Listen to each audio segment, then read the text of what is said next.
Una joven salió del gimnasio y emprendió el camino hacia su casa, que se encontraba a apenas unos cientos de metros de distancia, pero nunca llegó a su destino, lo que desencadenó una intensa búsqueda policial. Este caso, con el tiempo, se convertiría en uno de los más impactantes y notorios en la historia reciente de Italia, dejando atónitos a millones de personas. Nadie hubiera imaginado que los giros y revelaciones de esta historia podrían rivalizar con los de una película de detectives, ni que algo así pudiera ocurrir en la vida real. Yara Gambirasio nació el 21 de mayo de 1997 en Brembate di Sopra, un pequeño y tranquilo pueblo italiano cercano a Milán, con una población de poco más de 7,000 habitantes. Este lugar es conocido por su ambiente sereno, su arquitectura histórica y su hermosa naturaleza. La familia de Yara llevaba generaciones viviendo allí. Ella tenía padres cariñosos, una hermana mayor y dos hermanos menores. Desde pequeña, Yara adoraba su ciudad natal.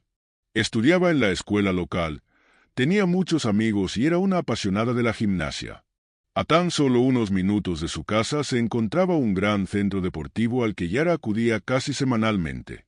El 26 de noviembre de 2010, con tan solo 13 años, Yara planeó hacer una breve visita al gimnasio para devolver un estéreo a su entrenador. Alrededor de las 5:15 de la tarde, se despidió de sus padres, asegurándoles que regresaría en aproximadamente una hora. Sus padres no se preocuparon por dejarla ir sola, ya que su ciudad era muy segura y el trayecto al gimnasio no tomaba más que unos minutos a pie. Sin embargo, esa noche las cosas tomaron un giro inesperado. Yara no regresó a casa a la hora prevista.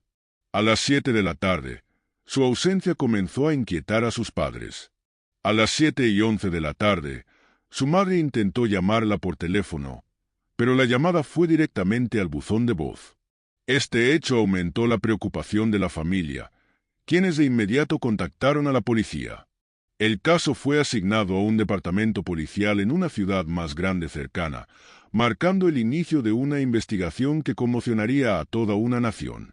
A varios kilómetros de distancia, la detective experimentada Letizia Ruggeri fue asignada al caso de la desaparición de Yara.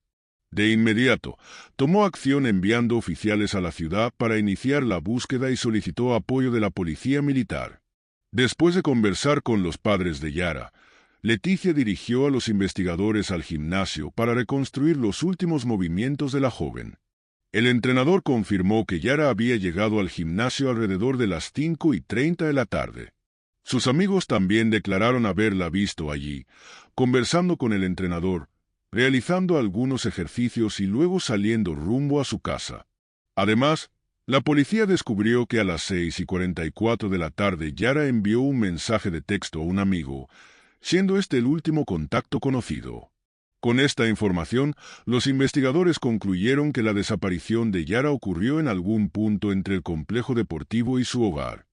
La investigación avanzó dividiendo a los equipos en varios grupos. Uno se encargó de patrullar las calles en busca de pistas, mientras otro entrevistaba posibles testigos y revisaba grabaciones de cámaras de seguridad.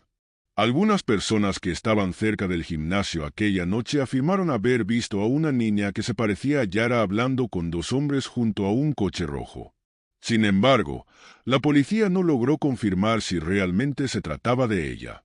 El centro deportivo fue revisado minuciosamente, pero no encontraron rastro de la joven. Mientras tanto, oficiales locales, militares, bomberos y voluntarios ampliaron la búsqueda por calles, campos y las orillas de un río cercano. Pero los esfuerzos resultaron infructuosos. Letizia decidió incorporar unidades caninas a la investigación. Los perros rastrearon el olor de Yara desde sus pertenencias personales, pero en lugar de dirigirse hacia su casa, indicaron que Yara había tomado la dirección opuesta, hacia un pequeño pueblo llamado Mello. Para obtener más pistas, Letizia solicitó los datos de ubicación del teléfono móvil de Yara, que revelaron que su dispositivo se conectó a una torre en Mello a las 6:49 de la tarde, apenas 5 minutos después de que enviara el mensaje a su amigo. Dada la distancia entre el centro deportivo y Mello, era prácticamente imposible que Yara hubiera llegado allí caminando, lo que llevó a la conclusión de que debió haber sido trasladada en un vehículo. El caso de Yara llegó a un punto muerto y la policía manejaba dos teorías principales. La primera, y la más probable, era que había sido secuestrada. La segunda sugería que podría haberse fugado, aunque esta hipótesis generaba serias dudas. En su último mensaje, Yara había hecho planes para reunirse con un amigo al día siguiente, lo que hacía poco creíble que hubiera decidido huir apenas unos minutos después. A pesar de estas reservas, los investigadores entrevistaron a todos los familiares y amigos de Yara, pero no encontraron indicios de problemas en su hogar. Leticia Ruggeri tomó medidas drásticas. Ordenó intervenir los teléfonos de todos los miembros de la familia y de varias decenas de personas más. Además, solicitó datos de ubicación de todos los teléfonos móviles que estuvieron en medio la noche de la desaparición. Si realmente se trataba de un secuestro, el dispositivo del responsable se habría conectado a las torres de esa zona. Sin embargo, identificar al culpable no sería sencillo. La policía recibió información sobre 15.000 teléfonos que habían estado activos en el área aquella noche. Un equipo especializado fue asignado para analizar cada uno de estos números, priorizando aquellos que parecían sospechosos por diferentes motivos. Mientras tanto, las búsquedas activas para localizar a Yara continuaban, pero pasaban los días sin resultados concretos. Leticia comenzó a temer que las investigaciones tradicionales no llevarían a ningún avance significativo y depositó sus últimas esperanzas en los datos de los teléfonos móviles, convencida de que uno de esos números pertenecía al secuestrador. En cuestión de días, la policía revisó miles de horas de conversaciones telefónicas interceptadas, pero ninguna de ellas ofreció pistas relevantes sobre la desaparición de Yara. La incertidumbre y la falta de avance se volvieron cada vez más frustrantes, dejando a los investigadores con más preguntas que respuestas. Esto continuó hasta finales de noviembre, cuando un oficial detectó una frase inquietante durante una llamada telefónica. «Perdóname, señor, no la maté». Los investigadores identificaron rápidamente al hombre que la pronunció como Muhammad Fikri, un trabajador de la construcción de origen marroquí que residía en la misma ciudad donde se había registrado por última vez la señal del teléfono de Yara. Sin embargo, hubo un problema. El equipo encargado de monitorear las llamadas lo hacía con días de retraso debido al enorme volumen de grabaciones que procesaban. La llamada en cuestión fue escuchada 3 días después de ser realizada, y para entonces, Fikri ya estaba en un barco rumbo a Marruecos. El hecho levantó sospechas, por lo que las autoridades italianas decidieron interceptar el barco. Lograron localizar a Fikri, lo arrestaron y lo llevaron de regreso a Italia para interrogarlo. Durante la investigación, encontraron su vehículo y hallaron un colchón con manchas de sangre en el maletero, que fue enviado de inmediato al laboratorio para su análisis. Sin embargo, el caso dio un giro inesperado. La sangre no pertenecía a Yara incluso no era sangre humana. Posteriormente, un análisis más detallado de la grabación reveló que Fikri había dicho algo completamente distinto en su idioma natal, pero la traducción inicial había sido errónea. Luego de realizar verificaciones adicionales, los investigadores concluyeron que Fikri no tenía relación alguna con la desaparición de Yara y procedieron a liberarlo. Para ese momento, el caso de Yara ya era uno de los más mediáticos en Italia, con una cobertura masiva en los medios nacionales. Millones de personas seguían cada novedad con la esperanza de que fuera encontrada con vida. Cuando se informó del arresto de Fikri, muchos pensaron que finalmente habían atrapado al responsable, por lo que la noticia de su inocencia generó sorpresa y frustración. Esto significaba que los investigadores regresaban al punto de partida.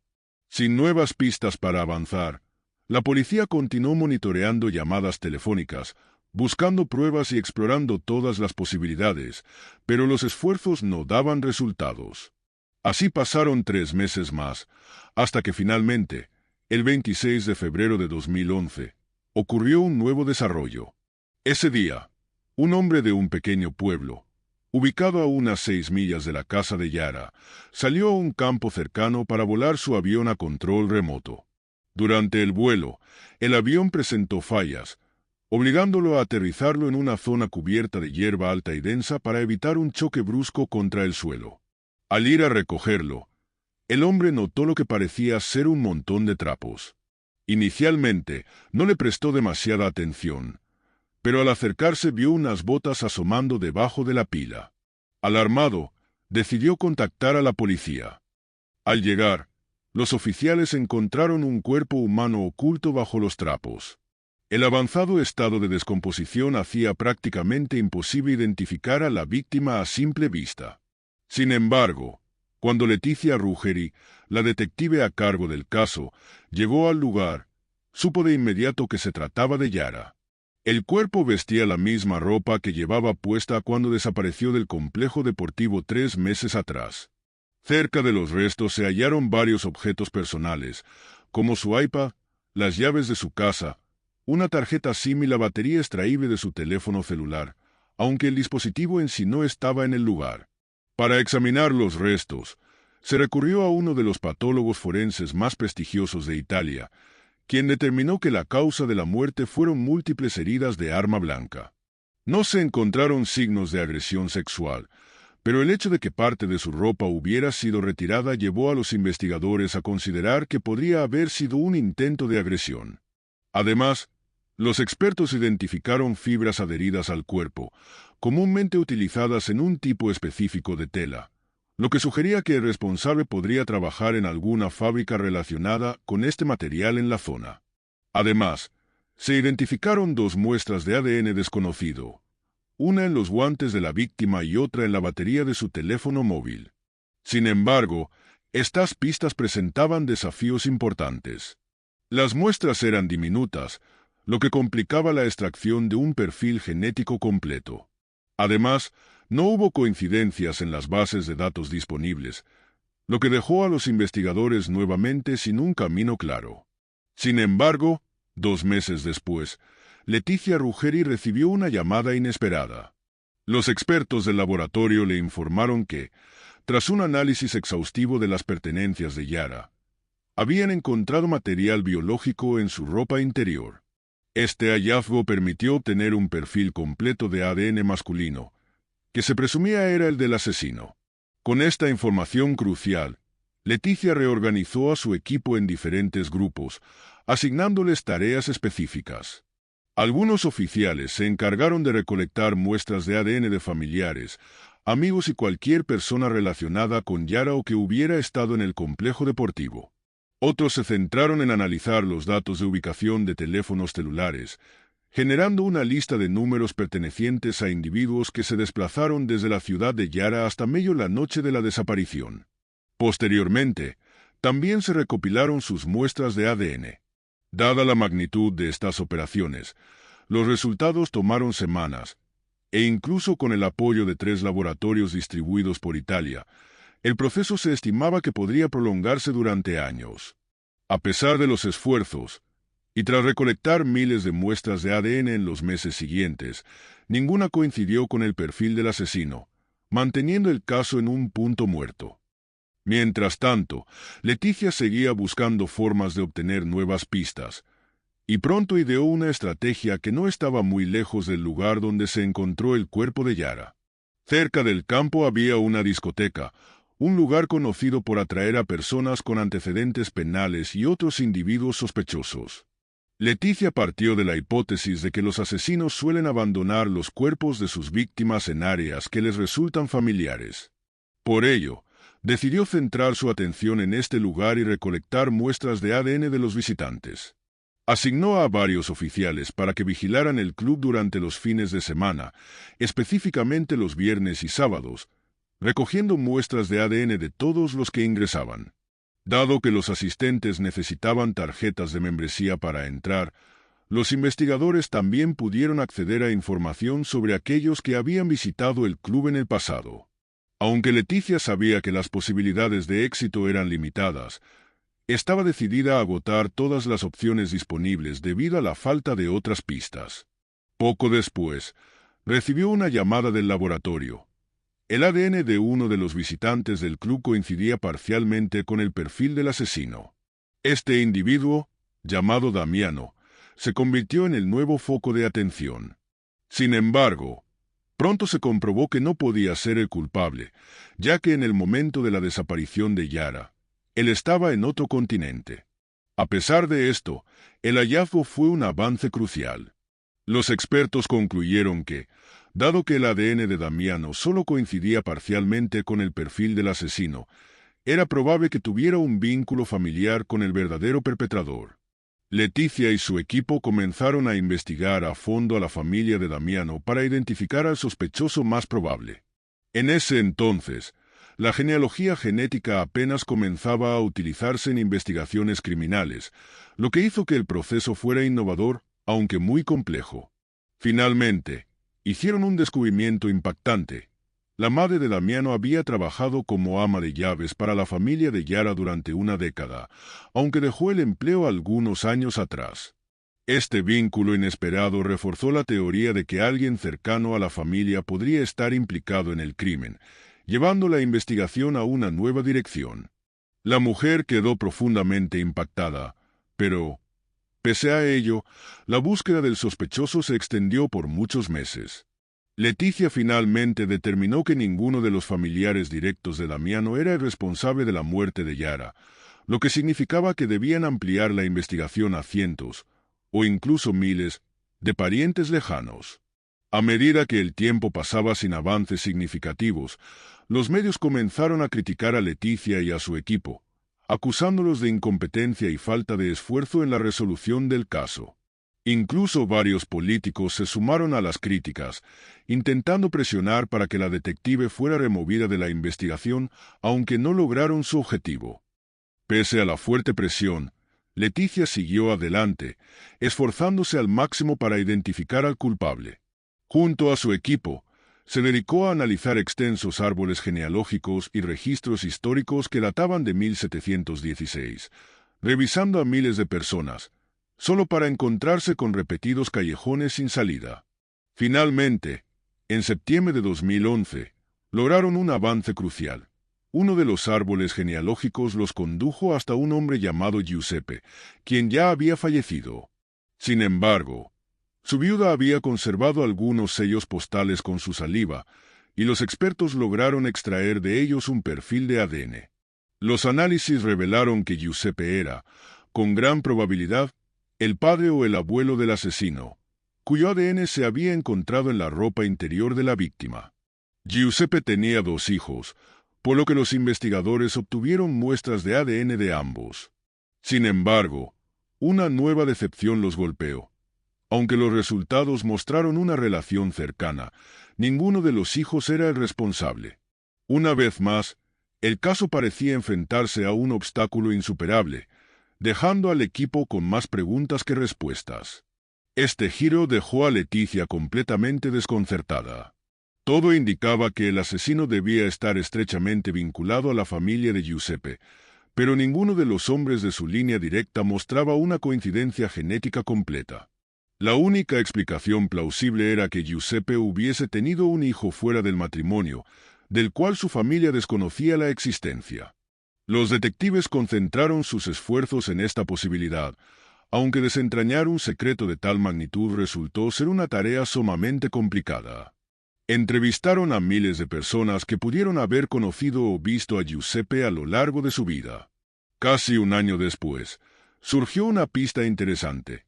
Durante la década de 1960, Giuseppe solía visitar un complejo de spa en un pequeño pueblo cerca de Milán. Lo hacía sin su esposa, permaneciendo allí 2 semanas cada mayo, y nunca llevaba a su familia consigo. Intrigada, Leticia solicitó los registros de todos los huéspedes que visitaron el spa en esos años. Sorprendentemente, los documentos aún existían, y los investigadores comenzaron a analizarlos. Compilaron una lista de todas las mujeres que coincidieron en el spa con Giuseppe durante sus estancias. Este exhaustivo proceso se extendió por un año, pero Leticia seguía sin poder identificar a la posible amante de Giuseppe.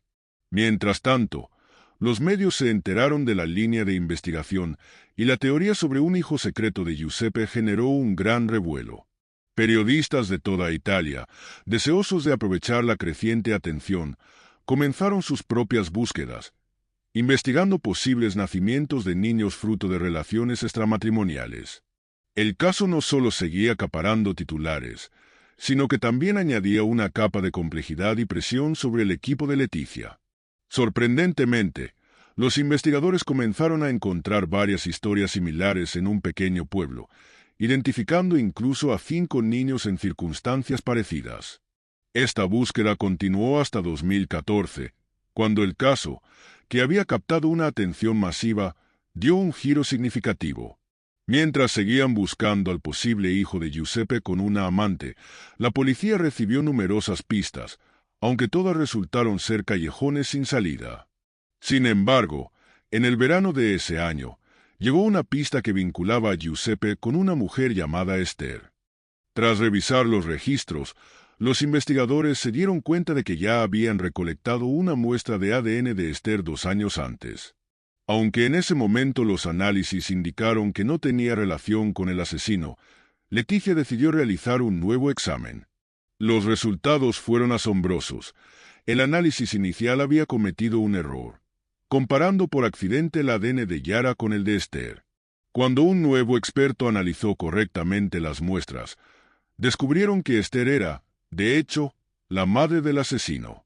Con esta revelación clave, Leticia descubrió que Esther tenía 3 hijos, entre ellos un par de gemelos, un niño y una niña, que coincidían con el rango de edad del sospechoso.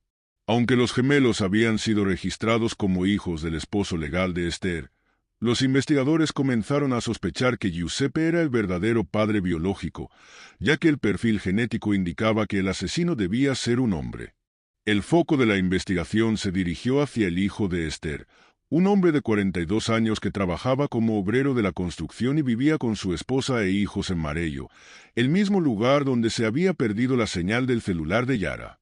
Leticia diseñó cuidadosamente un plan para obtener una muestra de ADN del sospechoso sin alertarlo.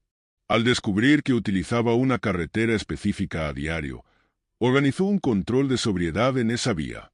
Sin sospechar nada, el hombre sopló en el alcoholímetro, dejando una muestra de saliva que fue enviada de inmediato al laboratorio para su análisis. Tras casi 4 años de investigación, Leticia recibió finalmente la confirmación esperada. El ADN coincidía completamente con la muestra biológica encontrada en la ropa interior de Yara. El sospechoso, Massimo Bossetti, fue arrestado el 16 de junio. Aunque negó categóricamente su implicación en el crimen y alegó ser inocente, el caso llegó a juicio.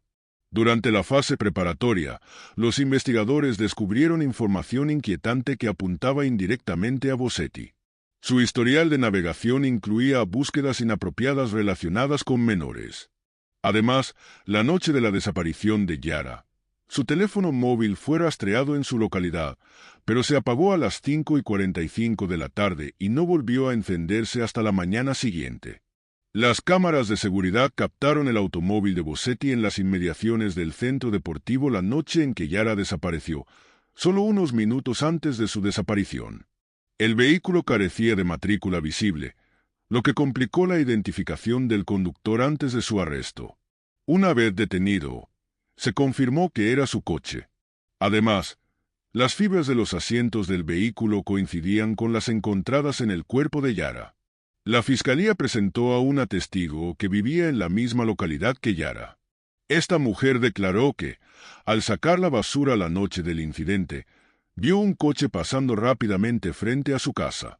Según su descripción, el vehículo era similar al de Bossetti, y mencionó haber visto a un niño dentro. También afirmó haber escuchado gritos provenientes del interior del coche. Las investigaciones revelaron que Bossetti frecuentaba una pizzería ubicada en la misma calle donde vivía Yara, lo que llevó a la hipótesis de que podría haberla visto con anterioridad y planeado el crimen. A pesar de las imágenes de vigilancia que lo situaban en las proximidades del centro deportivo, Bossetti argumentó que simplemente regresaba a casa después del trabajo. Sin embargo, esta declaración fue desmentida, ya que no había trabajado ese día, algo confirmado por sus compañeros de trabajo, grabaciones de cámaras de seguridad y datos de ubicación de su teléfono móvil. El juicio contra Bossetti comenzó en el verano de 2015, un año después de su arresto, y capturó la atención de toda Italia. Aunque la mayoría del público estaba convencida de su culpabilidad, el proceso judicial estuvo lleno de giros inesperados. Según la versión de la fiscalía, Bossetti habría estado observando a Yara durante días o semanas antes de actuar. El supuesto crimen ocurrió después de que Yara saliera sola del complejo deportivo, momento en el cual Bossetti la habría secuestrado, llevado a un campo y asesinado. La teoría principal era que su intención inicial era agredirla, pero por razones desconocidas no llegó a hacerlo. La defensa presentó a la esposa de Bossetti como testigo, quien aseguró que él estaba en casa cenando con la familia en el momento de la desaparición de Yara. Sin embargo, esta coartada fue refutada por las grabaciones de las cámaras cercanas al complejo deportivo y por 3 testigos que afirmaron haber visto su coche en el área en ese mismo periodo. La defensa sostuvo firmemente la inocencia de su cliente. Bossetti afirmó que, debido a su trabajo, era común que partículas microscópicas de su piel o cabello terminaran en su ropa y herramientas. Su abogado planteó la posibilidad de que el verdadero culpable hubiera entrado en contacto con la sangre de Bossetti antes del crimen, lo que explicaría su presencia en la ropa interior de la víctima. Además, cuestionaron la validez de la evidencia de ADN, argumentando que podría haberse cometido un error. Explicaron que existen 2 tipos de ADN, uno que varía considerablemente entre familiares y otro que cambia de manera extremadamente lenta a lo largo de las generaciones. Según ellos, el ADN hallado en la ropa interior de Yara pertenecía al segundo tipo, lo que significaba que podía corresponder a cualquier pariente cercano o lejano de Bossetti. Sin embargo, los expertos de la fiscalía refutaron esta teoría, afirmando que la coincidencia entre el ADN de Bossetti y la evidencia encontrada era absolutamente concluyente. A pesar de estas explicaciones, la defensa presentó un argumento inesperado que causó un gran impacto en el juicio. Identificaron a una nueva sospechosa, una instructora de gimnasio llamada Silvia.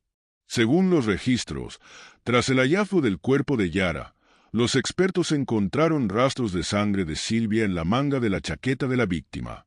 Como si esto fuera poco, el padre de Silvia declaró que ella había regresado a casa llorando incontrolablemente la noche en que Yara desapareció, un detalle que intensificó las dudas sobre su posible implicación. Los investigadores descubrieron que Silvia había enviado varios mensajes a su hermano la noche de los hechos, pero ambos los eliminaron poco después, dejando el contenido en el misterio. Silvia aseguró no recordar por qué había actuado de esa manera, que había escrito en los mensajes, ni cómo su sangre terminó en la ropa de Yara. En el tribunal, evitó responder preguntas y se limitó a decir que no sabía nada al respecto. A pesar de estas revelaciones inesperadas y sin una explicación concreta, se presentó suficiente evidencia para condenar a Bossetti. En el verano de 2016, fue sentenciado a cadena perpetua, y sus abogados no lograron revocar el fallo. Curiosamente, al día siguiente de conocerse el veredicto, su esposa lo visitó en prisión y confesó que ninguno de sus 3 hijos era biológicamente suyo, admitiendo que había mantenido relaciones con varios hombres. Además, se supo que el tercer hijo de Esther tampoco era de Giuseppe ni de su esposo legal, sino de otra persona. Desde entonces, Bossetti permanece encarcelado, pero la enigmática conexión de Silvia y su sangre sigue causando inquietud entre quienes siguieron el caso. Para algunos, estos detalles son tan sospechosos que llegan a cuestionar la culpabilidad de Bossetti y plantean la posibilidad de que haya sido acusado erróneamente, sugiriendo incluso que la evidencia de ADN podría haber sido manipulada. Sin embargo, este caso, uno de los más mediáticos en la historia reciente de Italia, fue analizado exhaustivamente por expertos de renombre, reduciendo al mínimo las probabilidades de un error judicial. Comparte tu opinión sobre esta intrigante historia en los comentarios. Y si disfrutaste el contenido, no olvides dar like y suscribirte. Gracias por acompañarnos.